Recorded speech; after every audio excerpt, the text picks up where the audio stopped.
Good morning વિદ્યાર્થી મિત્રો. ધોરણ 2 વિષય છે ચિત્ર.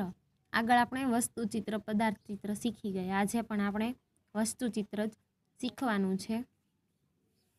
જો તમારા ઘરમાં રોજ વપરાશમાં આવતા એક અથવા બે આકારો પસંદ કરી તમારી ચિત્રપોથીમાં તેમનું ચિત્ર દોરો. ચિત્રમાં મનગમતા રંગો પૂરો. રંગ પૂરવા પેન્સિલ કલર અથવા પેસ્ટલ કલરનો ઉપયોગ કરો. હવે તમારી ઘર હોય એ રોજ વપરાશમાં આવતા હોય તેવા બે આકારો પસંદ કરવાના છે તમારે.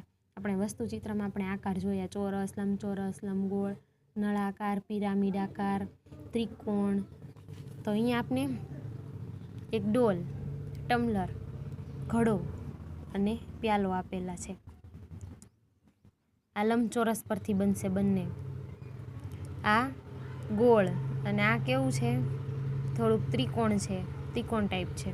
તો જો ડાબી બાજુ ડોલ અને ટમ્લર સમૂહનું પદાર્થ ચિત્ર બનાવેલું છે. આ ચિત્રમાં ડોલ અને ટમ્લરનું પ્રમાણ માપ સમજો. આ મોટી છે અને આ નાનું છે.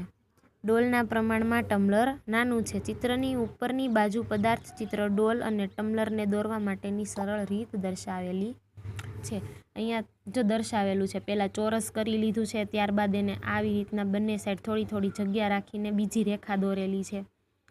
જો કે આ ચોરસમાંથી જ આ ડોલ બનાવવામાં આવેલી જોઈ શકો છો. ટમ્લરને પણ આ સરળ રીત આપેલી છે જેનાથી તમે આ દોરી શકો. ત્યારબાદ એવી જ રીતે આ માટલા અને પ્યાલામાં પણ એમ છે. જુઓ, તમને જે રીતે સરળ લાગે એવી રીતે તમે દોરી શકો છો. તમારે આ બંનેમાંથી, મતલબ કે આ ડોલ અને ટમ્લર અને ઘડો અને પ્યાલો, આ બે અથવા આ બંનેમાંથી એક ચિત્ર દોરવાનું છે અને તેમાં રંગ પૂરવાનો છે. જો અહીંયા કીધું જ છે કે પેસ્ટલ કલર અથવા તો પેન્સિલ કલરનો ઉપયોગ જ કરવાનો છે.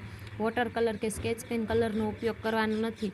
અને વ્યવસ્થિત જાતે દોરવાનું છે, વાલી પાસે દોરાવાનું નથી. અને તમારે મનપસંદ રંગ પૂરવાનો છે. એવું નથી કે આમાં જે આપેલો હોય એ જ પૂરીએ. તમને જે ગમે તે રંગ જ તમારે પૂરવાનો છે.